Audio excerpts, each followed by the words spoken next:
Bonjour, bienvenue dans Parlons peu, parlons sexe, l'émission sexo de Doctissimo. Aujourd'hui, c'est une spéciale ado, mais les aînés sont aussi concernés. Je vais vous parler de ce que Casanova appelait la redingote anglaise. Bien entendu, il s'agit du préservatif, qui est à l'heure actuelle vendu à plus de 10 milliards d'exemplaires chaque année dans le monde.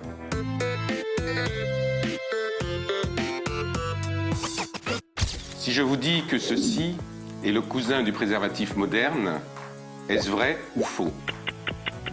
Eh bien c'est vrai, c'est un grand fabricant de pneus qui inventa le préservatif moderne en caoutchouc.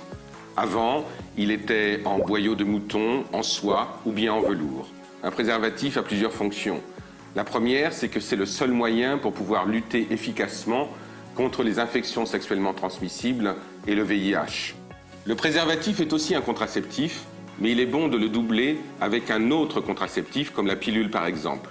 Et n'oubliez pas les préservatifs féminins, ils sont moins connus et moins répandus que les préservatifs masculins, mais ils sont là eux aussi pour vous protéger. Vous êtes nombreux à vous demander comment utiliser correctement un préservatif. Eh bien c'est très simple et je vais vous le montrer sur mon assistant. Vérifiez que l'emballage est bien fermé et que la date de péremption n'est pas dépassée. Ensuite, vous ouvrez l'emballage en faisant en sorte de ne pas déchirer le préservatif. Vous sortez le préservatif et vous le mettez ensuite sur la verge en érection, en faisant en sorte de le mettre dans le bon sens, bien entendu. Une fois que le préservatif est posé sur la verge, vous appuyez sur le petit réservoir au bout, en continuant à tirer, de façon à ce que le préservatif soit bien posé à la base de la verge. Cela permet à ce qu'il n'y ait pas d'air qui rentre dans le préservatif. Évidemment, je vous rappelle qu'on change de préservatif à chaque relation sexuelle.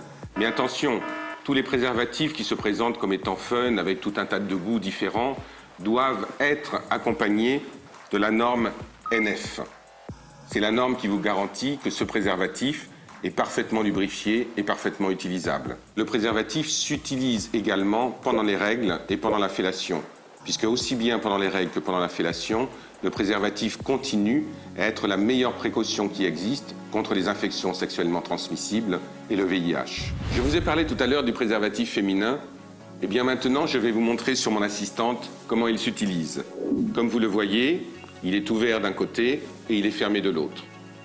Le préservatif féminin s'utilise en le glissant à l'intérieur du vagin et en faisant en sorte que la partie extérieure, donc la partie ouverte, soit à l'extérieur du vagin. Ensuite, la pénétration peut avoir lieu.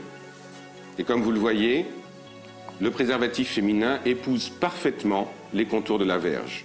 Il y a un inconvénient avec le préservatif féminin. C'est qu'il peut, au cours de son utilisation, rentrer à l'intérieur du vagin. Et à ce moment-là, il ne protège plus contre les infections sexuellement transmissibles. Donc soyez extrêmement vigilants lorsque vous l'utilisez. L'offre concernant les préservatifs s'est diversifiée ces dernières années. Nervurés, parfumés, personnalisés ou bien fluo. Et si vous êtes allergique au latex, il y a même des préservatifs sans latex. Mais le mode d'emploi, dans tous les cas, reste le même. Et surtout, n'imitez pas cette jeune fille.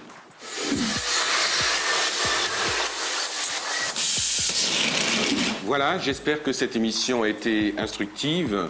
Et pour vous abonner, cliquez ici. Quant à moi, je vous dis au revoir, à la prochaine fois. Et surtout, sortez couverts.